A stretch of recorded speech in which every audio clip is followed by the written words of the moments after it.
ভারতের এক একটা মসজিদ তারা ভাঙতেছে এখন। এটা এটা এটা একটা লক্ষণ। আস্তে আস্তে ওর মানচিত্র মসজিদের মতোই ভেঙে খান খান হয়ে যাবে ইনশাআল্লাহ।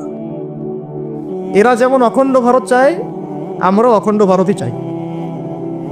আমরা চাই অখণ্ড ভারত হবে কালিমা লা ইলাহা ইল্লাল্লাহ মুহাম্মাদুর রাসূল। আপনারা তো মনে করেন যে ভারত আমাদেরকে ঘিরে রাখছে, তাই না? আসলে ভারতকে আমরা ঘিরে রাখছি।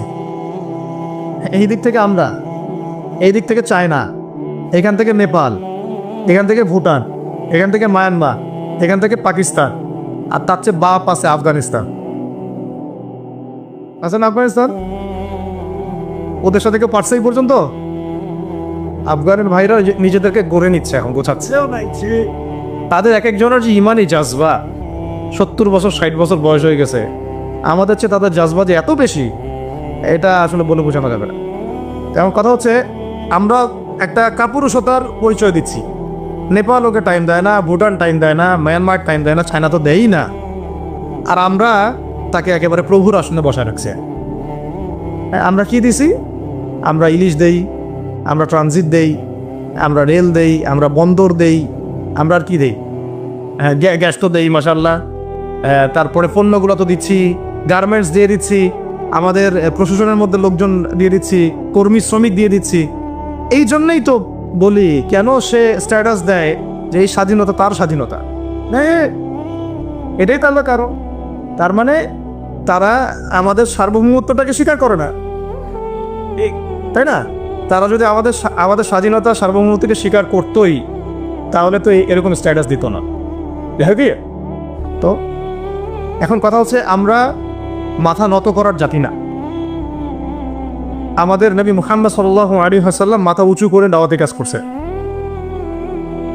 মার খেলেও কখনো তিনি মাথা নিচু করেন নাই। সাহাবায়ে কেরাম রাদিয়াল্লাহু আনহুম আজমাইন মাথা উঁচু করে দাওয়াতের কাজ করছেন, কারোর সামনে মাথা নত করেন নাই ইল্লাল্লাহ, আল্লাহ ছাড়া। মার খেয়েছেন, হিজরত করতে হলে হিজরত করেছেন, কখনো মানুষ গালি দিয়েছে, গালি সহ্য করেছেন, কখনো মদিনায় চলে যেতে হয়েছে, দেশ ছাড়তে হয়েছে, দেশ ছাড়ছেন, আবার কখনো ইসলামী রাষ্ট্র কায়েম করতে হয়েছে, রাষ্ট্রও কায়েম করছেন।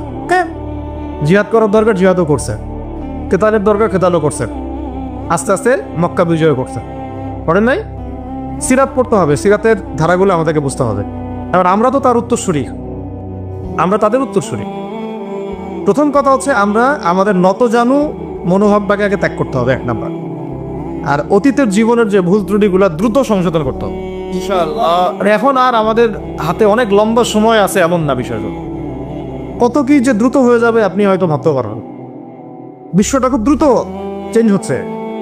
বাংলাদেশে এখন সেই অবস্থাটা নাই, কিন্তু বাংলাদেশে তাবলিগের মেহনত, আমর বিল মারুফ নাহির মুনকারের মেহনত চলবে। মানে তাবলিগের মেহনত, দাওয়াতের মেহনতটা চলবে। যদি কখনো বাংলাদেশে দেখা যায় যে দেশের শত্রুরা বা দিনের শত্রুরা বা উগ্রবাদীরা এই দেশের স্বাধীনতা সার্বভৌমত্বের উপর আক্রমণ করে, তখন কি আমাদের উপরে জিহাদ ফরজ হবে কিনা? এখন যদি তাই হয়, এখন আপনাদের কি মনে হয় এটার সম্ভাবনা আছে না নাই?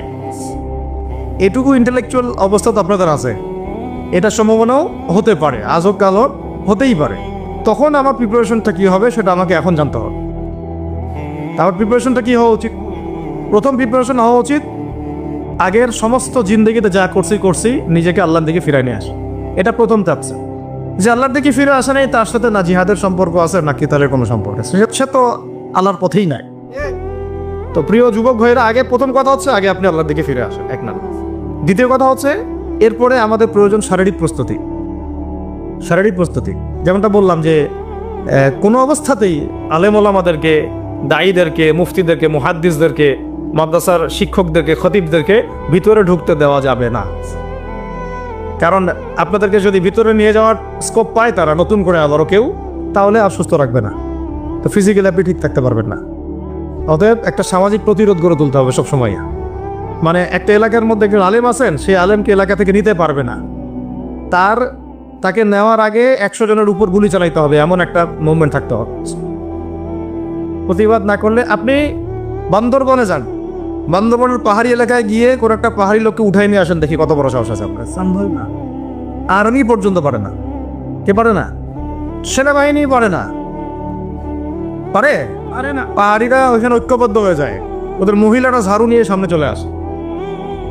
এই আমাদের বান্দরবনের কথা বলতেছে, ওখানে যে কুকিচিং একটা ফ্রন্ট গঠন করছে সশস্ত্র বিদ্রোহীরা, ওই অংশটুকুকে নিয়ে একটা মাস্টার প্ল্যান আছে ওদের। ওই অংশটুকুতে তারা একটা খ্রিস্টান রাজ্য বা আলাদা একটা পাহাড়িদেরকে নিয়ে একটা রাষ্ট্র প্রতিষ্ঠা করতে চায়, এটা ওদের স্বপ্ন আর কি। এই উদ্দেশ্যে তারা হাঁটতেছে এবং তারা অস্ট্রেলিয়ার ভাষায় কথা বলে। ওখানে তারা পতাকা বানাইছে, মানচিত্র বানাইছে, এমনকি লাস্ট টাইম আমরা ওখানে গিয়ে শুনলাম যে মুদ্রাও নাকি বানাচ্ছে। মুদ্রা বুঝতেছেন বিষয়টা কত ডিপ? আমাদের রাষ্ট্রে যে কত সমস্যা, আর জানি না যারা দায়িত্বে আছে তারা কি করতেছে, আসলে কোন দিকটা সামাল দিচ্ছে। অর্থনৈতিক দিকটা দেখবে না এই পাহাড়ি এলাকার সমস্যাগুলো মেটাবে, নাকি আমাদের মুসলিম উম্মার অভ্যন্তরীণ সমস্যাটা মেটাবে, না শহীদ ভাইদের খবর নিবে, না পঙ্গু ভাইরা যারা পড়ে আছে হাসপাতালে তাদের খবর নিবে? সিনেমা দেখতে বসে গেছে। কোন আক্কেরে সিনেমা দেখেন আপনি? আপনার সিনেমা দেখার সময় কোথায় আপনার? ও সিনেমা দেখার সময় কোথায়? এই যে যতগুলো ভাই শহীদ হয়েছে তাদের পরিবারের খোঁজখবর নেওয়া লাগবে না? এবং যতগুলো ভাই এখন হাসপাতালে কাতরাচ্ছে তাদের সঙ্গে হাজার হাজার হাজার হাজার ছাত্র ভাই, তাদের চিকিৎসা করানো লাগবে না? যত মানুষকে গুম করা হয়েছে ওদেরকে মুক্ত করা লাগবে না? তারাও তো জানে এটা অন্যায়, এবং যারা করে তারাও বলে এটা অন্যায়, জানে যারা করে তারাও বলে এটা অন্যায়। এবং আমাকেও বলেছিল যে আমি জিজ্ঞাসা করেছিলাম যে আমাকে যদি মানে প্রকাশ্য কোর্টে চালান করে দেওয়া হয় এবং জাতির সামনে বলা হয় যে আমাকে গুম করা হয়েছে, এবং এরপর যদি বলা হয় যে আমাকে গুম করার পরে কোনো রকমের নেগেটিভ কিছু পাওয়া যায় নাই তাই আমরা ছেড়ে দিয়েছি, এই কথাটা কি বলা যাবে কি যাবে না? তারা বলছে যে না, এটা বলা যাবে না, কারণ এই কাজটা তো মানবতা বিরোধী অপরাধ, এটা করলে তো বললে তো সবাই আবার বুঝে ফেলে। তো এই হলো অবস্থা। ওখানে আমরা বুঝেছি যে বাংলাদেশের প্রশাসনে দুইটা ভাগ আছে।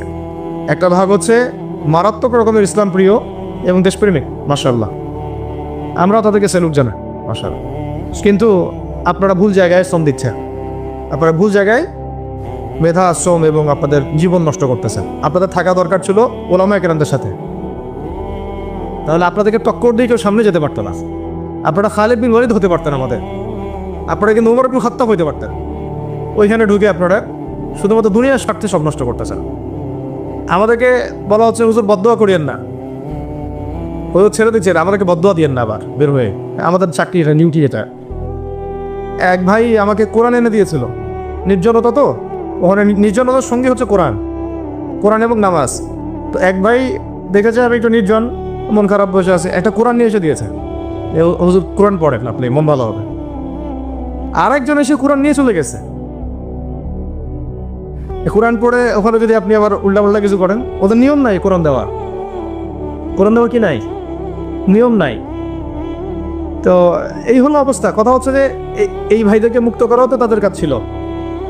যে ওলামায়ে কেরামদের একজনের একজনের উপরে 3টা 4টা 5টা 10টা করে মামলা এখনো চলতেছে, তাদেরকে মুক্ত করা উচিত ছিল না? আর এই পুরো জুলুমের পিছনে যত জালেম ইনভলভ ছিল তাদেরকে আইডেন্টিফাই করে ভিতরে ঢুকানো উচিত ছিল না? হয়েছে সব কিছু না। তো এই জিনিসগুলোর মধ্যে অনেক গ্যাপস আছে। এগুলো যদি এভাবে চলতে থাকে তাহলে আগামীতে আমরা যারা ইসলামিক রাজনীতি করবো বলে চিন্তা করতেছি বা ইসলামকে রাষ্ট্র ক্ষমতা নিতে চাই, আমরাও কিন্তু বেগ পাবো, আর ভালো রকমের বেগ পাইতে হবে। আর বিগত সময় আমরা অনেক ভুল করছি, যেমন এমন খারাপ করে লাগলো, আমরা ভুল করছি এই যে আমরা সেকুলারদেরকে অনেক বিশ্বাস করে ফেলছি, ওদের সাথে জোট করতে গেছি, ঠিক আছে, ওদেরকে আমরা ভাই বোন করার চেষ্টা করছি।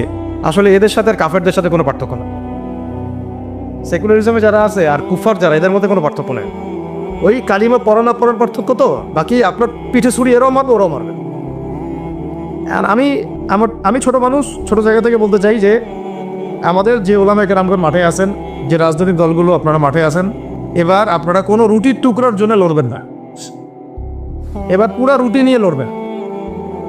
প্রত্যেক আসনে প্রার্থী দিবেন আপনারা, যেহেতু এর বাইরে সিস্টেম এখন অন্য সিস্টেমে যাওয়ার সুযোগ হচ্ছে না, তাহলে পুরা রুটিটার জন্য লড়তে হবে আপনার।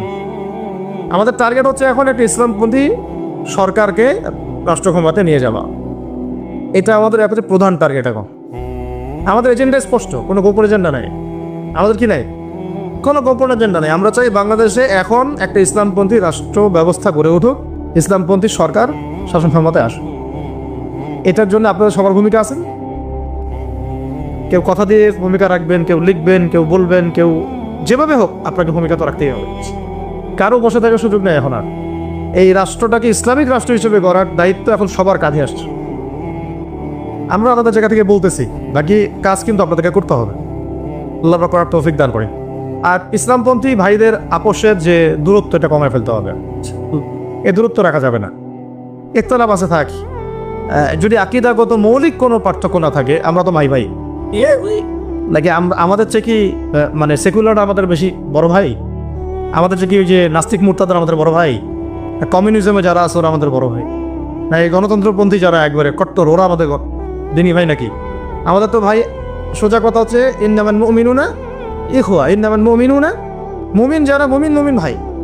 মুমিনে কি ভাই? খালাস। আল মুসলিম ও আখুল মুসলিম, মুসলিমের ভাই কি? মুসলিম, খালাস এইটুক। মুসলিম আমার ভাই, মুসলিম আমার ভাই। এখন যারা এদেশের রাষ্ট্র ক্ষমতা ইসলামকে চায় না, তারা আমাদের ভাই না। সে যে কোনো নামে আসুক, এক্স ওয়াই জেড, দেখার কথা না। এক্স নামে আসুক, ওয়াই নামে আসুক, জেড নামে আসুক, যারা রাষ্ট্র ব্যবস্থা ইসলামকে চায় না, তারা আমার ভাই। খালাস, সোজা কথা। এবং রাষ্ট্র ব্যবস্থা ইসলাম চায় যে ভাইরা আমাদের, ওই ভাইদেরকে একসাথে থাকতে হবে। আল্লাহর কসম করে বলতেছি, ইনশাআল্লাহ যদি এই ভাইরা আমরা একসাথে থাকতে পারি, এর সাথে আমরা দায়ীরা, তালেবে ইলমরা এবং আপনারা তো যুব সমাজ আছেন, আমাদেরকে টক্কর দিয়ে বাংলাদেশের রাষ্ট্র ক্ষমতায় কেউ যাইতে পারবে না ইনশাআল্লাহ। সবাইকে ভূমিকা রাখতে হবে। এখন অন্যান্য আলোচনা চেয়ে আলোচনাটাই বেশি দরকার। অন্য আলোচনা অনেক শুনছেন জীবনে। এখন বাংলাদেশের দরকার একটা ইসলামপন্থী রাষ্ট্র ব্যবস্থা। এর বাইরে কোনো আলাপ নাই এখন। এটা প্রতিষ্ঠা করার জন্য কি করতে হবে সেটা ফিকির করা নেই। তো কি করতে হবে বলেন? প্রথম কথা হচ্ছে আমাদেরকে আগে বৈশ্বিক জালেমদেরকে চিহ্নিত করতে হবে। পুরো বিশ্বে কারা জালেম, এটা কি চিন্তা করা বাকি আছে? হ্যাঁ, এই কথা বলতে যে ভয় পায় তার তো নবীর ওয়ারিস হওয়ার দাবি করার উচিত না। ঠিক আছে, এখন যে মানে সম্ভাবনা শেষ হয়ে গেছে এখনো না। আর এখন সবাই প্রতিবাদের ভাষায় কথা বলতে পারে। একটা রেভলিউশন ঘটানোর মতো সিচুয়েশন বাংলাদেশে আছে। অন্তত পক্ষে আমাদের ভাইদের মধ্যে আমরা দেখেছি, ছাত্র ভাইদের মধ্যে সাহস তো মাশাআল্লাহ অবশ্যই আছে, ডেডিকেশন আছে, জীবন দেওয়ার মানসিকতা আছে। তাদেরকে এখানে নার্সিং করতে হবে, জীবনটা যেন ভুল পথে না যায়। এখন আবু সাঈদের রক্তের উপর দাঁড়ায় যদি কোনো সেকুলার ক্ষমতায় আসে, তাহলে এটা আবু সাঈদের রক্তের সাথে গাদ্দারি হচ্ছে। এই মুগ্ধদের রক্তের উপর মানায় যদি কোনো জাতীয়তাবাদীরা আর ওই সেই গণতন্ত্রপন্থীরা, ওই ইসলামের দুশ্মনরা, ওই ভারতের দালালরাই যদি ক্ষমতায় আসে, তাহলে এটা ওদের রক্তের সাথে গাদ্দারি হচ্ছে। এই গাদ্দারির মাফ হবে না। এইটা পলাশির যুদ্ধের চেয়ে বড় মির্জাফরি হয়েছে, এটা ৭১-এর চেয়ে বড় রাজাকারী হয়েছে। আপনারা বলেন যে দেখেন, ভালো করে বুঝেন, গুম হয়েছে এক শ্রেণী, আমার কথা মন খারাপ করে না, এক শ্রেণী গুম হয়ে গেছে, এক শ্রেণীর ক্রসফায়ার, এক শ্রেণীর স্বপ্নচক্রে রক্ত দিছে, তাই নাই?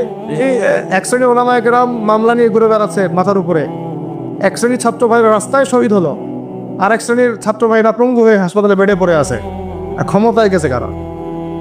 তৃতীয় নতুন এক শ্রেণী। হ্যাঁ, এবং ওখানে এমন কিছু মানুষ আছে যাদের সাথে আন্দোলনের কোনো সম্পর্কই ছিল না, সম্পূর্ণ উড়ে এসে ডুবে বসছে তারা। তাহলে এখানে ইসলামিক রাজনৈতিক দলগুলোকে সামনে রাখা যেত, তাদের থেকে তো উপদেষ্টা একটাও নেয় নাই।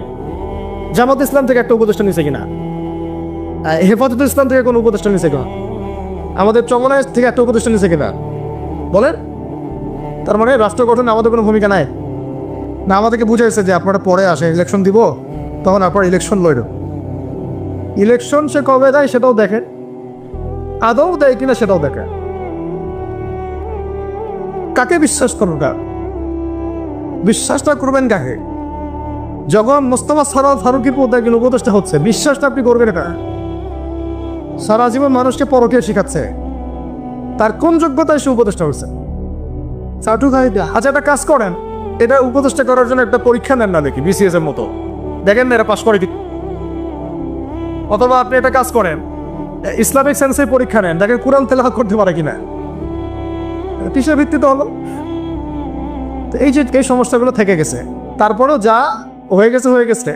এখন আমাদের যেটা কথা সেটা হচ্ছে, আমরা তো আর কোনো বিদ্রোহে যেতে চাই না, আমরা শান্তিপূর্ণভাবে ইসলাম প্রতিষ্ঠা করতে। কিন্তু প্রয়োজনে যদি তারা মানে আমাদের উপর জুলুমের ভাষা বেছে নেয়, তাহলে আমরা অবশ্যই এবার প্রতিবাদের ভাষা বেছে নিব ইনশাআল্লাহ। এই জন্য সবার আগে জরুরি হচ্ছে যুবকদেরকে এক কাতারে থাকা, ইসলামপন্থী ভাইদের সাথে থাকা, ইসলামী সংগঠনের সাথে থাকা, এবং নাম XYZ যেটাই হোক না কেন, নাম XYZ হতে পারে, আপোষে ভাই ভাই হয়ে থাকা।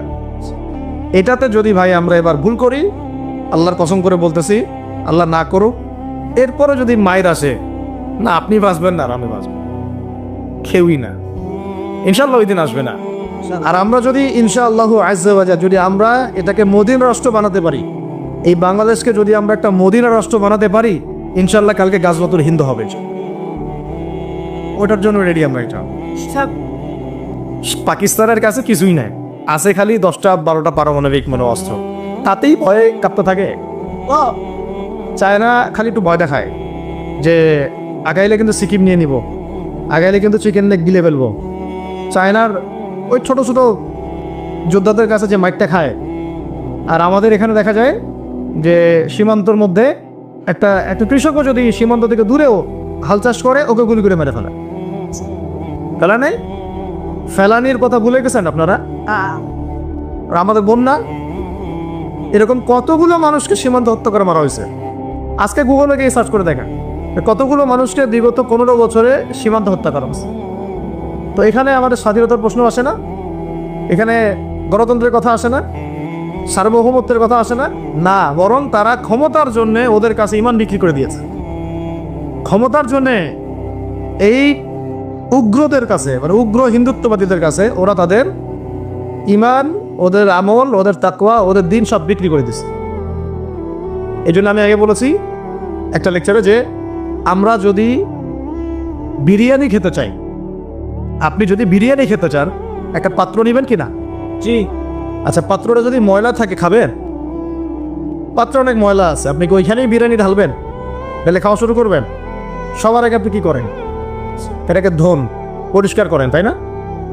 বাংলাদেশকে যদি আপনি ইসলামী রাষ্ট্র হিসাবে করতে চান, আগে এই দেশের মধ্যে যে পয়জনগুলো আছে এগুলোকে দূর করতে হবে, সমস্ত পয়জনকে ধুয়ে সাফ করতে হবে।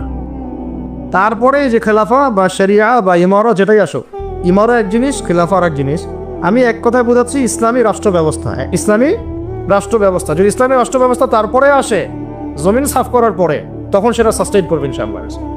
আর যদি ময়লার মধ্যেই ইসলামী রাষ্ট্র কায়েম করতে চান, তখন হবে উদাহরণটা এরকম যে আপনি এই নোংরা ড্রেনের মধ্যে নেমে গায়ে সাবান মাখা শুরু করছেন, হাততে কোনো লাভ হবে না, বরং ওই নোংরাই আপনাকে খেয়ে ফেলবে। ঠিক আছে, ডেমোক্রেটিক সিস্টেমের মধ্য দিয়ে যদি আমাদের ভাইরা ক্ষমতা যেতে পারে, যাক না, সমস্যার কিছু নাই। এটা কতটুকু জায়েজ না জায়েজ, হালাল হারাম, সুন্নাত, এইদিকে আমি যাচ্ছি না। এবং এটা নিশ্চিত তারাও জানে এটা সুন্নাত না, তারাও জানে এটা কি না, সুন্নাত পদ্ধতি না। কারণ রাসূলুল্লাহ সাল্লাল্লাহু আলাইহি ওয়াসাল্লাম দাওয়াতের মধ্য দিয়ে এবং সশস্ত্র যুদ্ধের মধ্য দিয়ে মক্কা বিজয় করেছেন। দাওয়াতের মধ্য দিয়ে তিনি মদিনা রাষ্ট্র কায়েম করেছেন। তারপরে মদিনা রাষ্ট্রকে বেস করে আস্তে আস্তে আরও রাষ্ট্রকে এক্সপ্যান্ড করেছেন। বদর, উহুদ, খন্দক, খায়বার এগুলো হয়েছে, আস্তে আস্তে মক্কা বিজয় হয়েছে। মূল ছিল আগে মদিনা রাষ্ট্রটা কায়েম করা। তো আমরা যে কোনোভাবেই হোক মদিনা রাষ্ট্রটা আমাদের কায়েম করতে হবে আগে, তারপরে ইনশাআল্লাহ তাআলা দেখবেন, হ্যাঁ, ওই অখণ্ড ভারত আমরাও কায়েম করবো ইনশাআল্লাহ। সংখ্যা দিয়ে কিচ্ছু না, ওদের সংখ্যাকে আমরা ভয় পাই? ওদের সংখ্যাকে ভয় পাওয়ার কিচ্ছু নাই, না, সংখ্যাকে ভয় পাওয়ার কিচ্ছু নাই। কারণ কোরআন, আমার সামনে যে কোরআনটা আছে, এটা দেখে একটু খারাপ লাগলো। কোরআনের যে অবস্থা, এটা খুব মনের কষ্ট দিল আর কি। কোরআনটা হবে চকচকা, এটা দেখে বোঝা যাচ্ছে এটা অনেকদিন কেউ পড়েই নেয়। আপনাদের বাসার যদি কোরআনের এই হালত হয়, তাহলে আমাদের দ্বারা দিন কায়েম হবে না। আপনার কোরআনের হালত হবে এমন যে কোরআনে এক বিন্দু পরিমাণ কোনো ময়লা নাই, প্রত্যেকদিন আপনার হাতের স্পর্শেই ময়লা দূর হয়, তখন এই কোরআন আপনার পক্ষে কথা বলবেন ইনশাআল্লাহ। ও ভাই, কোরআনের কাছে চলে আসেন, আর দেরি করেন না, সময় নাই। আল্লাহ পাক সবাইকে কবুল করেন, আমিন। এই মসজিদগুলোকে কাজে লাগান, এখানে তালিমি বৈঠক চালু করেন প্রত্যেক সপ্তাহে। আমি যদি প্রত্যেক মাসে রংপুর আসি, প্রত্যেক মাসে সময় দেবো ইনশাআল্লাহ। আপনারা এখানে ইমাম ঠিক করেন, খতিব ঠিক করেন, এবং ওই যে টিচার ঠিক করেন, করে আপনারা কোরআন শিক্ষার ব্যাচ চালু করেন, কোরআনের তাফসীরের ক্লাস চালু করেন, তারপরে তুলনামূলক আরবি ভাষা শিখেন, এগুলো শিখে নেন তাড়াতাড়ি। সময় নাই এগুলো, আমাদের হাতে সময় কম। এগুলো আজকে থেকে 10 বছর আগেই শেখা উচিত ছিল, তাই না? কিন্তু আমাদের এই সেকুলার শিক্ষা ব্যবস্থা আপনার জীবন থেকে 20 বছর কেড়ে নিছে। 20 বছর পড়াশোনা করার পরে আমি চ্যালেঞ্জ করতেছি, এই যে লাখ লাখ টিচার, লাখ লাখ টিচারকেও যদি আপনি কোরআন তেলাওয়াত ধরেন সহি বলতে পারেন না, এটা কি? অথচ তারা জাতির শিক্ষক হয়ে বসে আছে। সেকুলার শিক্ষা ব্যবস্থাটা আমাদের জীবন থেকে পুরা ইসলামের হকটাকে নষ্ট করে ফেলছে। আপনার অধিকার ছিল যে আপনি একজন স্কুলের স্টুডেন্ট, আপনি কোরআন পড়তে পারবেন। আপনি একজন কলেজের স্টুডেন্ট, আপনি কোরআনের তাফসীর করতে পারবেন। আপনি একজন ইউনিভার্সিটি পাস করেছেন, আপনি হাদিসও পড়তে পারবেন, এবারও তো দিতে পারবেন, এরামও দিতে পারবেন। এটা আপনার হক ছিল, কিন্তু এই হকটা নষ্ট করছে কারা? এই সেকুলার শিক্ষা ব্যবস্থা নষ্ট করে ফেলছে। এখন তো কিছু করার নাই। তো এটা তো আমাদের দোষ কি? আমাদের দোষ হচ্ছে আমরাই তো তাদেরকে ভোট দিয়ে উপর উঠেছিলাম। আমাদের বাপরা উঠেছে, আমাদের বাবারা উঠেছে, তার বাবার উঠেছে। আমরা তো ওই সময় ইনসাফ করি নাই, ফল আমাদেরকে ভোগ করতে হয়েছে। আপনার এই প্রসঙ্গে দুটো কথা বলেই ফেলেন, নাহলে আমি মানে হকাতে হয় না। একটা মুসলিম ঘরের ছেলে, তার অধিকার নাই প্রাইমারি স্কুলে গিয়ে সে কোরআন শিখবে? আচ্ছা, আমাদের মৌলিক অধিকার কি? খাদ্য, বস্ত্র, বাসস্থান, শিক্ষা, চিকিৎসা, 5টা বলি না? তো কোরআন আমার মৌলিক অধিকার না? মুসলিম পরিবারের সন্তান আমি, কোরআন আমার মৌলিক অধিকার না? তারপর প্রাইমারি স্কুল আপনাকে শিখায় নাই, হাই স্কুল আপনাকে শিখায় নাই, এমনকি কারমাইকেল শিখাইছে আপনাকে, বেগম রোকেয়া বিশ্ববিদ্যালয় শিখাইছে, এরাও শিখায় নাই। এমনকি বিসিএস ক্যাডার হচ্ছেন কোরআন ছাড়াই, ডক্টর হচ্ছেন কোরআন ছাড়াই, ইঞ্জিনিয়ার হচ্ছেন কোরআন ছাড়াই। এমনকি শিক্ষা কমিশন গঠন হচ্ছে, ওই কমিশনের লোকদেরও কোরআনের জ্ঞান নাই। টকশোতে এসে আবার ঠিকই পটর করে, কোরআনে পড়তেও পারে না, টকশোতে এসে পটর করে। এই তো বিগত 10 বছর তো টকশোর বছর ছিল, খালি টকশো, দেখেন নাই? আলোচনা। একটা ন্যারেটিভ তৈরি করা হচ্ছিল, ইসলাম নিয়ে যারাই কথা বলবে এরাই জঙ্গি, এরাই মৌলবাদী, এরাই সন্ত্রাসী। হ্যাঁ, তো কিভাবে মানুষের ব্রেন ওয়াশ করা হয়েছে। আমি আসলে অবাক হয়ে গেছি এই ঘটনাটাতে, জুলাইয়ের ঘটনায়, যে যুব সমাজকে ধ্বংস করার জন্য তারা 20 বছর ঠেলে দিছে, ওই যুব সমাজই তাদেরকে পিটাই বের করছে। আল্লাহ পাকের কি পরিকল্পনা! আপনাদেরকে ধ্বংস করার জন্য 20 বছর ধরে তারা সিলেবাস কারিকুলাম পড়ছে। আপনাদেরকে শরৎচন্দ্র পড়াইছে, বঙ্কিমচন্দ্র পড়াইছে, হুমায়ুন আহমেদ পড়াইছে, হুমায়ুন আজাদ পড়াইছে, হ্যাঁ শেক্সপিয়ার পড়াইছে, আর কত কি পড়াইছে। কোরআন পড়তে দেয় নাই, নামাজের স্বাধীনতা দেয় নাই, পর্দার স্বাধীনতা দেয় নাই। আমাদের বোন পর্দা করে পরীক্ষা দিতে গেছে, নেকাব খুলে ফেলাছে, কি করে নাই। কিন্তু ওই ছাত্র জনতার হাতেই পিটানি খাইতে হচ্ছে। আল্লাহ পাকের দেখছেন কি একটা মিরাকেল, আল্লাহ পাকের কি মানে কুদরত, ক্যারিশমা। ঠিক কিরকম হয়েছে জানেন? ঘটনাটা হয়েছে এরকম যে ফেরাউনের ঘরেই মুসা আলাইহিস সালামকে আল্লাহ পাক বড় করছে। 50 বছর হয়ে গেছে স্বাধীনতা। তাহলে কাদেরকে নিয়ে আপনি হিন্দুস্তানকে মোকাবেলা করতে চাচ্ছেন? কাদেরকে নিয়ে আপনি যে রামবাম প্রগতিশীল এবং এই ইসকনকে মোকাবেলা করতে চাচ্ছেন? কাদেরকে নিয়ে? আবেগ দিয়ে তো হবে না। আর তাদের ব্যাপারটা তো এতই স্ট্রং, তারা তো এমনভাবে তাদের মানে আগ্রাসন লালন করছে যে ওরা যদি পারতো এখন পুরো বাংলাদেশটাকে ওদের মানচিত্রভুক্ত করে ফেলতো। ষড়যন্ত্র কিন্তু এই পর্যন্ত, এটা আমরা বুঝি আর না বুঝি। আর আমরা তো খুব সাম্প্রদায়িক সম্প্রীতির বয়ান দিচ্ছি এখন আর কি। বিগত সময়ে কিছু রাজনীতি হয়েছে জঙ্গিবাদ শব্দ দিয়ে রাজনীতি করা হয়েছে। এটা থাকুক আর না থাকুক, বায়বীয়ভাবে একটা প্রতিষ্ঠা করার চেষ্টা করা হয়েছে, এটা দিয়ে রাজনীতি করা হয়েছে। সবাই সবার স্বার্থে কথাটাকে ব্যবহার করেছে। আসলে এটা একটা বায়বীয় শব্দ ছিল, কোনো অস্তিত্ব না। এখন রাজনীতি করা হচ্ছে নতুন করে সংখ্যালঘু শব্দ দিয়ে। কি দিয়ে? সংখ্যালঘু। তো সংখ্যালঘু শব্দ দিয়ে যে রাজনীতি করা হয়, তো সংখ্যালঘু যারা, তারা সংখ্যাগুরু কমিউনিটির মধ্যে সাইফুর রহমানকে এভাবে দিনে দুপুরে গুপিয়ে হত্যা করে কিভাবে? আমরা তো সংখ্যাগরিষ্ঠ, তো সংখ্যাগরিষ্ঠ মানুষের মধ্যে একজনকে সংখ্যালঘু একজন হত্যা করে কিভাবে? এর আগে ফরিদপুরে হয়েছে, আমরা তখনও সাম্প্রদায়িক সম্প্রীতির বলি আওড়াইলাম। চট্টগ্রামে হইল, এখনো সাম্প্রদায়িক সম্প্রীতির বলি আওড়াচ্ছি, ঠিক আছে? এবং আমাদের সবাইকে বোঝানো হচ্ছে যে সবাই শান্ত থাকেন, কেউ কোনো রকমের টুশব্দ করবেন। আচ্ছা, করলাম না, টুশব্দ করলাম না, শান্ত থাকলাম, ধৈর্য ধরলাম, ঠিক আছে। এরপরে যদি আরো 10 জনকে মারা হয় তখন, তখন আপনি আমাকে গ্যারান্টি দেন যে মারা হবে না। আপনারা আমাদেরকে গ্যারান্টি দেন যে মারা হবে না। যদি মারা হয় তখন আপনি বলছেন মারা হবে না ইনশাআল্লাহ, ঠিক আছে। যদি মারা হয় তখন, এখন আমি ধৈর্য ধরলাম, এখন আমি সাম্প্রদায়িক সম্প্রীতির কথা বললাম, এখন আমরা চুপ থাকলাম, কেউ এগ্রেসিভ কোনো ভূমিকায় গেলাম না, এবং যাওয়া উচিত না, ঠিক আছে, খালাস। এন্ড আপনি আমাকে গ্যারান্টি দেন এই ঘটনাগুলো আগামীতে ঘটবে না। প্রশাসন গ্যারান্টি দেন, সরকারে যারা আছেন গ্যারান্টি দেন, দিতে পারবেন? যদি দিতে না পারেন, কেন পারবেন না? যদি দিতে না পারেন তাহলে গ্যারান্টি কেন দিতে পারবেন না? তার মানে আপনার প্রশাসন ফেল করেছে এখানে। সেই ভাইকে হত্যা করা হয়েছে, সেই ভাইয়ের হত্যাকারী যদি 20 জন 30 জন হয়, প্রশাসনের পক্ষে এটা কোনো বিষয় না 30 জনকে কারাগারে নিয়ে আসা এবং আচ্ছা মতো রিমান্ডে সিদ্ধ ডিম ঢোকানো কোনো বিষয় না। রিমান্ডে ওলামায়ে কেরামের পা ভেঙে দিতে পারেন, তাহলে এটা কেন পারছেন না? তাহলে আপনারা আসলে আমাদেরকে কানাকে মক্কা দেখাচ্ছেন, আপনারা কানাকে মক্কা দেখাচ্ছেন, এই তো। এখন যদি গ্যারান্টি না দিতে পারেন, তার মানে এই সমস্যাটা থাকতে পারে। গ্যারান্টি না দিতে পারার অর্থই হচ্ছে আপনি নিজেই ভয় পাচ্ছেন, নিজেই আপনি শিওর না যে সমস্যাটা আসবে কিনা।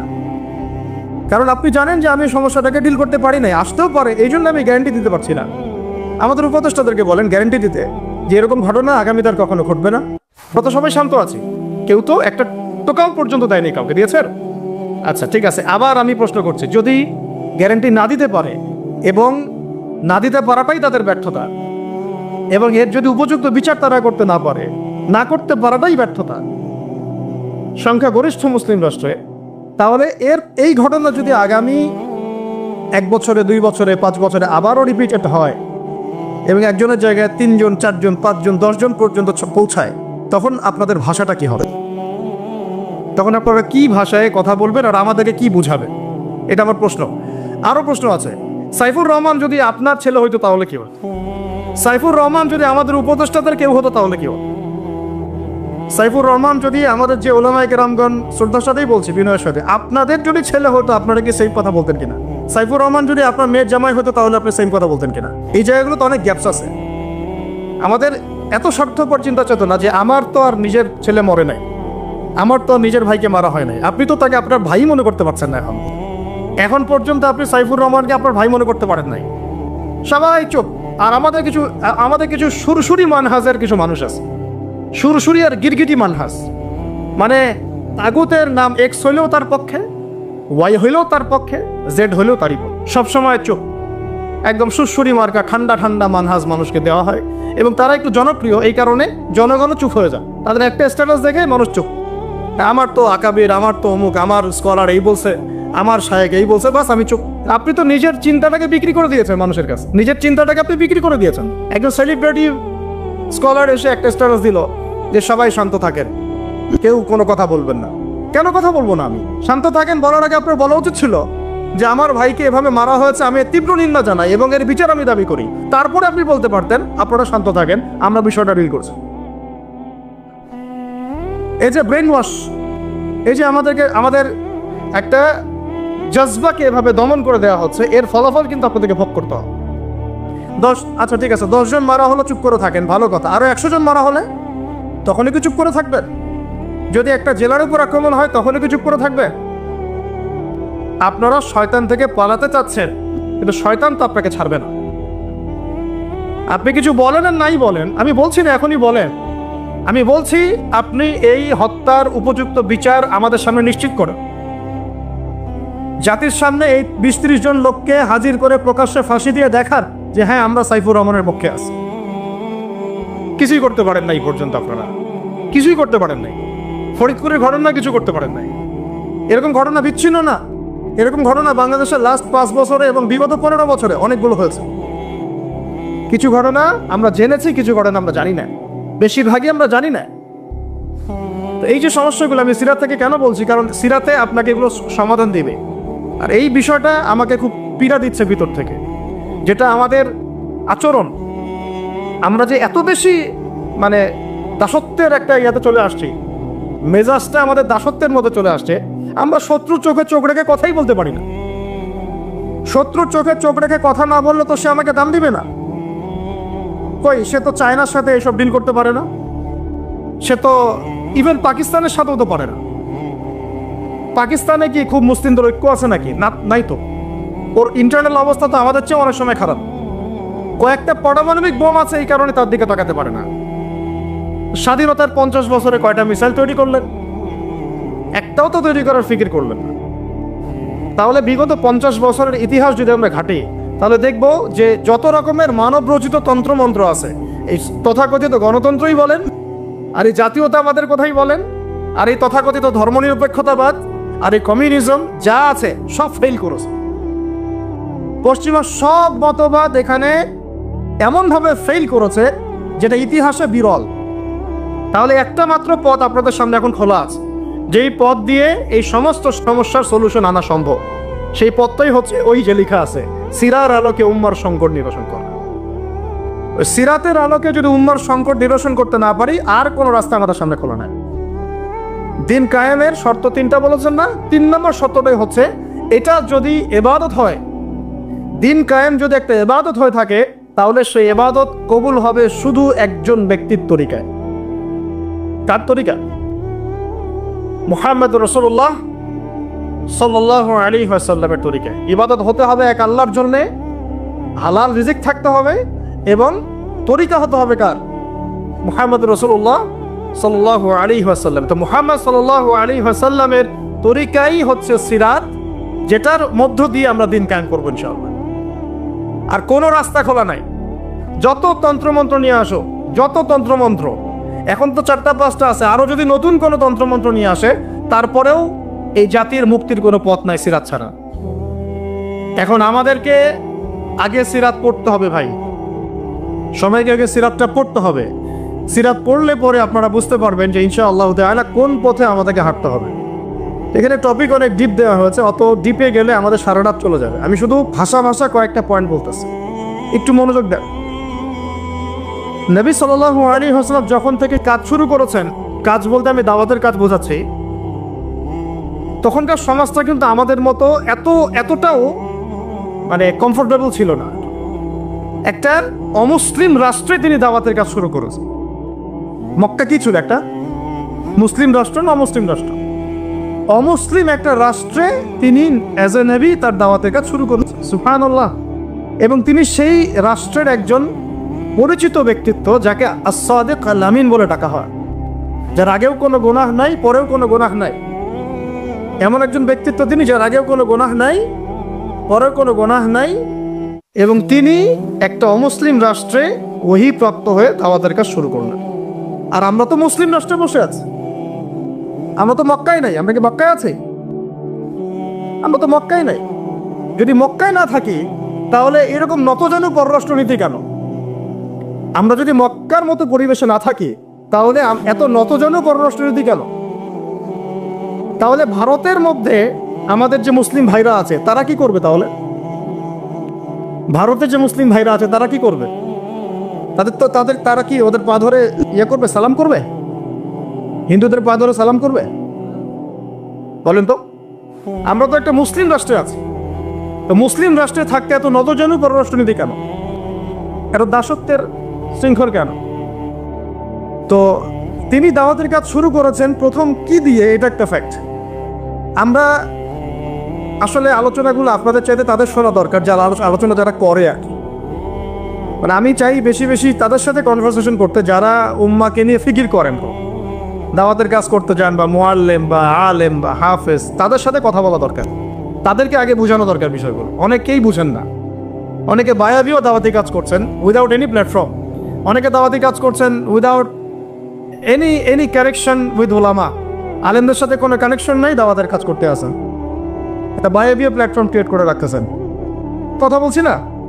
আমি আপনাদেরকে পুরো পথ ও পদ্ধতি এখানে গিলায় খাওয়াই দিতে পারবো, কিন্তু বিশ্বাস করেন, গিলে খাওয়ার পরে আপনি কিছুই করতে পারবেন না। কেন পারবেন না? আপনার কোনো অ্যাসোসিয়েশন নাই, কোনো ফাউন্ডেশন নাই, কোনো সংগঠন নাই, কোনো রাজনৈতিক ক্ষমতা নাই, কোনো রাজনৈতিক দলও নাই, রাজনৈতিক কোনো অ্যাপ্রোচও নাই। কিন্তু একটা সেকুলার রাজনৈতিক দল আপনার চেয়ে ভালো ফিল্ড ওয়ার্ক করতে পারবে, কারণ তার চেইন অফ কমান্ড আছে। আমাদের তাওহীদপন্থীদের কোনো চেইন অফ কমান্ডই নেই। বলে আসতেছি বিগত 5 বছর 10 বছর থেকে একই বয়ান, মাথায় ঢুকে না জিনিস। চেইন অফ কমান্ড বলে একটা কিছু আছে, যেখানে একজন আমির নাই, যেখানে একজন ইমারা নাই, একটা আমির নাই, আসসামউ ওয়া তাআ নাই, বায়আ নাই, যেখানে শুনলাম, মানলাম, আনুগত্য করলাম, আমির, মামুর, জামাআ, ইমারা এগুলো নাই, সেখানে তো চেইন অফ কমান্ড আসবে না। তাবলীগ জামাত কাজ করছে না? করছে কিনা? একটা শুরা পর্ষদ আছে না? শুরায়ে নিজামি আছে না? আমির আছে না? কাজ করতেছে, ফলাফল পাচ্ছে, মাশাআল্লাহ। তাবলীগ জামাত কাজ করছে না? করছে কিনা? একটা শুরা পর্ষদ আছে না? শুরায়ে নিজামি আছে না? আমির আছে না? কাজ করতেছে, ফলাফল পাচ্ছে, মাশাআল্লাহ। জামাত ইসলাম কাজ করছে না? একটা চেইন অফ কমান্ড আছে, প্রত্যেকটা জেলায় জেলায় শাখা আছে, তারা তাদের উপরের লেভেল থেকে কোনো ডিরেকশন আসলে সেটাকে রুট লেভেলে বাস্তবায়ন করছে। তারপরে ধরেন যে ইভেন এই যে আওয়ামী লীগ যে চলে গেল, তার একটা চেইন অফ কমান্ড ছিল না? ছিল কি না? উপরে যে বলতো জঙ্গি, নিচের ওই ব্যক্তিও বলতো হ্যাঁ সেই জঙ্গি। এমন একটা চেইন অফ কমান্ড ওদের ছিল না? এখন বিএনপি যারা রাজনীতি করতেছে ওদের নাই? আছে। এখন আপনি বলেন যে ইসলামপন্থীদের রাজনৈতিক দল কয়টা? একটা আছে আমাদের শাসনতন্ত্র, একটা হচ্ছে হেফাজতে ইসলাম, আর কি হেফাজতে ইসলাম তো আসলে কোনো রাজনৈতিক ব্যাকগ্রাউন্ড থেকে আসে নাই, এটা এসেছে আপনারা তো জানেন হিস্ট্রি, কোন প্রেক্ষাপটে এটা তৈরি হয়েছে, শাপলা চত্বরে ঘটনা, তাই না? আর জামাত ইসলাম। আর কথা হচ্ছে যে আমাদের তো মানে পৃথক পৃথক প্ল্যাটফর্মগুলোর মধ্যে একটা ঐক্যবদ্ধ সমন্বয় সবার আগে দরকার, তারপরে আমাদের একটা বৃহত্তর চেইন অফ কমান্ড দরকার। তখন কি হতো যে উপর থেকে একটা কিছু ছেড়ে দিলে একদম নিচ পর্যন্ত আসতে সময় লাগতো না। এখন এগুলোর বাইরে আবার যারা চান যে না কোরআন এবং হাদিস, ইসলামী ইমারা শরিয়া এগুলো বাস্তবায়ন হবে, দাওয়াতের সাথে সাথে জিহাদ থাকতে হবে, এবং আমরা কোনো গণতন্ত্র সেকুলারিজম এইসব পশ্চিমা আদর্শে যাব না, তারা ফেসবুকে বায়োবিও ঘুরে বেড়াচ্ছেন। সবাই ফেসবুকে বায়োবিও ঘুরে বেড়াচ্ছেন, ইউটিউবে ইন্ডিভিজুয়ালি কাজ করছেন, সবার নিজস্ব স্বতন্ত্র মার্কাস, মাকতাবা ইত্যাদি ইত্যাদি, কোনো সমন্বিত প্রয়াস নাই। এইভাবে তো হবে না। এইভাবে কি হবে? সর্বোচ্চ এককভাবে কিছু দাওয়াত দেওয়া যাবে।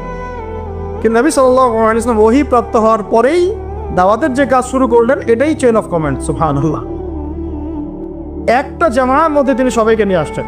খেয়াল করে দেখেন, প্রথম ওহী আসলো কি সংক্রান্ত? ইকরা বিসমি রাব্বিকাল্লাযী খালাক। এই তো পড়ুন আপনার রবের নামে যিনি আপনাকে সৃষ্টি করেছেন। তো পড়া তিনি কি পড়তে পারতেন? তিনি তো পড়তেও পারতেন না। তিনি তো বলছিলেন যে মা আনা বিকারি, আমি তো পড়তে জানি না, তারপরে তাকেই পড়তে বলা হচ্ছে আপনি পড়ুন। কারণ এই জ্ঞানতাত্ত্বিক রেভলিউশন ব্যতীত সমাজ সংস্কার সম্ভব না। এখন আমরা সমাজ সংস্কার সবাই করতে যাচ্ছি, কম বেশি সবার জায়গা থেকে, পড়াশোনা কেউ করতে চায় না। আল্লাহর কসম করে বলছি, যারা ইভেন দাওয়াতের কাজ করছে এইসব জায়গায় আমরা যারা দাঁড়ায় আছি না, তাদের অনেকেই ওলামায়ে কেরামের সাথে কোনো তাআল্লুকই না, কোনো সিলেবাস নাই, কোনো পড়াশোনা নাই, কোনো ক্রাইটেরিয়া নাই, কোনো অ্যারাবিক শেখার কোনো ফিকির নাই, কোরআন শেখার কোনো ফিকির নাই, তাফসির শেখার কোনো ফিকির নাই। আমি দাওয়াতের কাজ করতেছি, সুবহানাল্লাহ, মানুষ আমাকে সেলিব্রিটি মনে করে, দ্যাটস অল। এভাবে হয়? এভাবে কি দাওয়াতের কাজ হয়? অথচ নবী সাল্লাল্লাহু আলাইহি ওয়াসাল্লামকে আল্লাহ পাক পড়তে বলছেন। তাহলে প্রথম দরকার আমাদের জ্ঞানতাত্ত্বিক রেভলিউশন। যেটা বললাম যে বিগত 50 বছরে অলরেডি আমাদের ঘরে ঘরে একজন করে আলেম, একজন করে হাফেজ থাকা উচিত ছিল। এটা বিগত 50 বছরের শিক্ষা সিস্টেমটা এমনভাবে সাজানো হয়েছিল যেটা একটা ধর্ম নিরপেক্ষ শিক্ষা সিস্টেম। এটা এই যে একটা ছেলে বসে আছে 30 বছর বয়স, ওর তো অধিকার ছিল যে সে এসএসসি এইচএসসি অনার্স মাস্টার্স লেভেলে এসে কোরআনের অর্থ করার যোগ্যতা অর্জন করবে। এটা তার রাইটস ছিল অ্যাজ এ মুসলিম কান্ট্রির একজন সিভিলিয়ান হিসেবে। তার রাইটস ছিল এটা যে আমি একজন মুসলিম কান্ট্রির সিভিলিয়ান, আমার রাইটস আছে স্কুলে গিয়ে কোরআন শেখার, কলেজে গিয়ে কোরআনের তাফসীর শেখার, অনার্স লেভেলে গিয়ে হাদিস পড়তে শেখার, হাদিসের মুতাআলা করার। ইভেন সে মাস্টার্সের পরে ইফতা দেওয়ার মতো যোগ্যতা অর্জন করতে পারতো যদি শিক্ষা সিস্টেমটার মধ্যে সমন্বয় থাকতো। কিচ্ছু করা হয় না এইসব লেভেলে। 50 বছর ধরে এই জাতিকে শিক্ষার অন্ধ করে রাখা হয়েছে। কওমি মাদ্রাসাগুলো যদি না থাকতো, এই দেশ থেকে ইসলামকে মিটাই ফেলে দিত এরা। শুধু কওমি মাদ্রাসাগুলোর এই মেহনতগুলো যদি না থাকতো, তাহলে অরিজিনাল ইসলামকে তারা মিটাই ফেলে দিত বাংলাদেশ। টিকে আছে এখনই। কিন্তু আমি ওইদিকে যাচ্ছি না, ওইটা অন্য আলোচনা। এটা আমাদের ভিতরের কথা হচ্ছে একজন জেনারেল শিক্ষিত ছেলে যে এদেশের মুসলিম নাগরিক, তার রাইটস আছে প্রাইমারি স্কুলে সে কোরআন তেলাওয়াত করা শিখতে পারে নাই। কেন পারে নাই? পিতা মাতাও তো মাশাআল্লাহ সুবহানাল্লাহ সেই করে। ঠিক ছেলে 10 বছরে কিছু শিখুক না শিখুক, বাংলা ইংরেজি অঙ্ক তাকে শিখতে হবে। কোরআন হাদিস এগুলো তো কোনো বিষয় না। এগুলো কোনো বিষয় হলো আপনাদের কাছে? আল্লাহর কসম এগুলো দামি না। ওই একদিন দুদিন ওয়াজ মাহফিলে আইসা আবেগ দেখার। কোরআন হাদিসের পরে যদি মহব্বত থাকতো, ছেলেকে তো আলেম বানাইতেন আপনি, ছেলেকে তো আপনি একজন হাফেজ বানাইতেন কমপক্ষে। আপনি তো ছেলেকে এমনভাবে গড়ে তুলেছেন আপনার জানাজাই পড়তে পারবে না। তো আমাদের এই স্কুল কলেজ পড়ুয়া ছেলে মেয়েদের রাইটস ছিল এগুলো শিখতে পারে নাই। অনার্সে পড়ে তার বয়স কত? 20 থেকে 25 বছর। 25 বছরে সে 25টা সূরা জানে না, 25টা সূরার নামই জানে না, 25টা সূরার নাম বলতে পারে না। কোরআন বিধান কায়েম করতে আসছেন আপনি, সুবহানাল্লাহ। 25টা হাদিস বলতে পারেন না, 25 জন নবীর নামও বলতে পারে না।